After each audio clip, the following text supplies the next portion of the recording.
ಗುರುವಾರದಿಂದ ಕಾಂತಾರ ಹಬ್ಬ.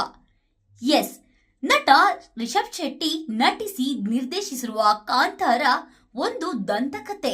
Chapter 1 cinema ನಾಳೆ ಅಂದರೆ ಅಕ್ಟೋಬರ್ 2 ದೇಶಾದ್ಯಂತ 7,000ಕ್ಕೂ ಅಧಿಕ ತೆರೆಗಳಲ್ಲಿ ಬಿಡುಗಡೆಯಾಗಲಿದೆ. ಏಕಕಾಲದಲ್ಲಿ ಸುಮಾರು 30 ದೇಶಗಳಲ್ಲಿ ಈ ಸಿನಿಮಾ ತೆರೆ ಕಾಣಲಿದ್ದು, ಹಲವು ಏಕಪರದೆ ಚಿತ್ರಮಂದಿರದಲ್ಲಿ ಹಾಗೂ ಮಲ್ಟಿಪ್ಲೆಕ್ಸ್ಗಳಲ್ಲಿ ಈಗಾಗಲೇ ಮೊದಲ ದಿನದ ಶೋಗಳು ಹೌಸ್ಫುಲ್ ಆಗಿದೆ.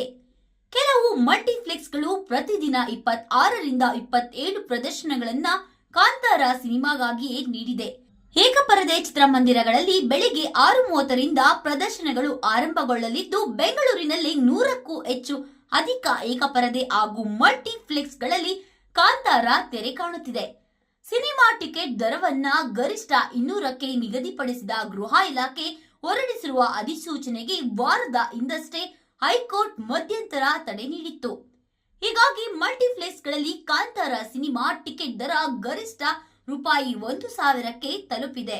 ಅಷ್ಟೇ ಅಲ್ಲದೆ ಕನಿಷ್ಠ ದರವೇ ₹250ರಿಂದ ₹300ರವರೆಗೆ ಇದೆ. ಒಟ್ಟಾರೆ ಈ ಸಿನಿಮಾದಲ್ಲಿ ರಿಷಬ್ ಶೆಟ್ಟಿ, ರುಕ್ಮಿಣಿ ವಸಂತ್ ಮುಖ್ಯ ಭೂಮಿಕೆಯಲ್ಲಿದ್ದು, ಮಲಯಾಳ ನಟ ಜಯರಾಮ್, ಕನ್ನಡಿಗರೇ ಆದ ಬಾಲಿವುಡ್ ನಟ ಗುಲ್ಶನ್ ದೇವಯ್ಯ ತಾರಾ ಬಳಗದಲ್ಲಿದ್ದಾರೆ.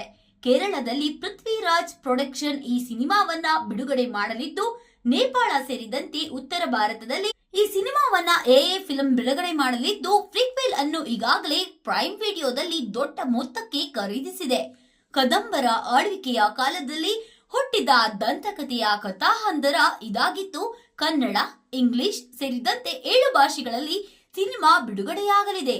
ಅಜನೀಶ್ ಲೋಕನಾಥ್ ಸಂಗೀತ ನಿರ್ದೇಶನ, ಹಾಗೆಯೇ ಅರವಿಂದ್ ಎಸ್ ಕಶ್ಯಪ್ ಅವರ ಛಾಯಾಗ್ರಹಣ ಈ ಸಿನಿಮಾದಾಗಿದೆ. ಇನ್ನಷ್ಟು ಮತ್ತಷ್ಟು ವಿಭಿನ್ನ ಸುದ್ದಿಗಳಿಗಾಗಿ ನೋಡ್ತಾ ಇರಿ ರೆಡ್ ಅಲರ್ಟ್ ಕನ್ನಡ.